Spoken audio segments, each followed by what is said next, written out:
अस्सलाम वालेकुम। हाँ जी, अज वो गल पूरी हो गई ना, माला माल फिल्म वाली।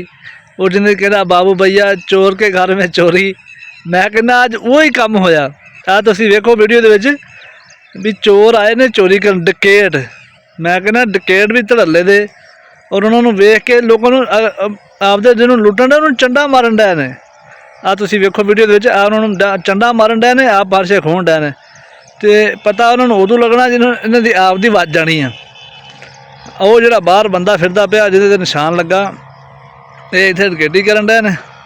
ਉਹ ਬਾਹਰੋਂ ਬੰਦੇ ਨੇ ਇਹਨਾਂ ਦੀ ਡਕੈਤੀ ਕਰ ਜਾਣੀ। ਉਹ ਇਹ ਅਸਲੇ ਨਾਲ ਲੁੱਟਣ ਡਏ ਨੇ, ਉਹਨਾਂ ਬਗੈਰ ਅਸਲੇ ਤੋਂ ਲੁੱਟ ਕੇ ਚਲੇ ਜਾਣਾ। ਵੇਖੀ ਇਹ ਉਹਨਾਂ ਦਾ ਮੋਟਰਸਾਈਕਲ ਲੈ ਕੇ ਇਹਨੇ ਰਫੂ ਚੱਕਰ ਹੋ ਜਾਣਾ। ਤੇ ਬਾਅਦ ਦੇ ਵਿੱਚ ਕੀ ਬਣਦਾ ਤੁਸੀਂ ਇਹ ਵੇਖੋ ਵੀ ਉਹਦੀ ਕਿੰਨੀ ਦਲੇਰੀ ਆ। ਜੇ ਉਹ ਮਾੜਾ ਜਿਹਾ ਮੂੰਹ ਪਿਛਾਂ ਨੂੰ ਕਰਕੇ ਵੇਖ ਲੈਣ ਤੇ ਉਹਨਾਂ ਗੋਲੀ ਵੀ ਉਹ ਮਾਰ ਸਕਦੇ, ਫਿਰ ਫਾਇਰ ਵੀ ਕਰ ਸਕਦੇ ਇਹਦੇ ਵੱਲ ਨੂੰ। लेकिन उन्हें बड़े हिसाब किताब ਨਾਲ ਉਹਨੇ ਆਖਿਆ ਆਪਦੇ ਧਿਆਨੇ ਲੱਗੇ ਆ। ਵੀ कराची ਦਾ ਇਹ ਵਾਕਿਆ ਹੈ ਕਿ कराची ਦੇ ਵਿੱਚ ਵੀ ਡਕੈਤ ਵੀ महफूज नहीं रहे ਹੁਣ ਚੋਰੀ ਤੋਂ, ਮੋਟਰਸਾਈਕਲ ਚੋਰੀ ਤੋਂ।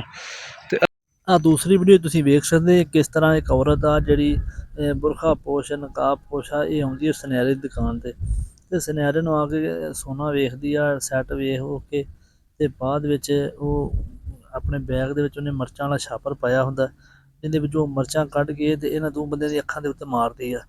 ਤੇ ਇਹ ਤੋਂ ਇਹਨਾਂ ਨੂੰ ਉਹ ਫਾਇਦਾ ਹੋ ਗਿਆ, ਜਿਵੇਂ ਉਹਦੇ ਵਿੱਚ ਮੋਟਰਸਾਈਕਲ ਲੈ ਕੇ ਉਹ ਨੱਸ ਗਿਆ, ਉਹ ਚੋਰ ਉਹਨਾਂ ਦੇ ਫੜੇ ਗਏ। ਇਹ ਮਾਈ ਇਸ ਤਰ੍ਹਾਂ ਫੜੀ ਗਈ ਕਿ ਮਿਰਚਾਂ ਜਿਹੜੀਆਂ ਸੀ ਉਹ 2 ਨੰਬਰ ਸੀ।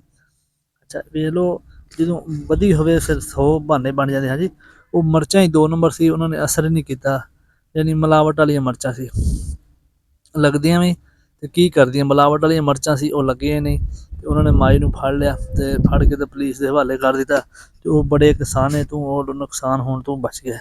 ਇਸੇ ਤਰ੍ਹਾਂ ਜਿਹੜੇ ਫਰਾਡੀ ਹੁੰਦੇ ਨੇ ਉਹਨਾਂ ਨੂੰ ਆਪਣਾ ਤਾਂ ਪਰਵਾਹ ਨਹੀਂ ਹੁੰਦੀ, ਉਹ ਦੂਸਰੇ ਦੀ ਜਾਨ ਲੈਣ ਦੀ ਕੋਸ਼ਿਸ਼ ਕਰਦੇ। ਅੱਲਾ ਨਾ ਕਰੇ ਮਿਰਚਾਂ ਇਹਨਾਂ ਦੀਆਂ ਅੱਖਾਂ 'ਚ ਪੈ ਜਾਂਦੀਆਂ, ਇਹਨਾਂ ਦਾ ਨੁਕਸਾਨ ਹੋ ਜਾਂਦਾ, ਅੱਖਾਂ ਜ਼ਾਇਆ ਹੋ ਸਕਦੀਆਂ ਸੀ, ਹੋਰ ਵੀ ਕਈ ਪਰੇਸ਼ਾਨੀਆਂ ਬਣ ਸਕਦੀਆਂ ਸੀ।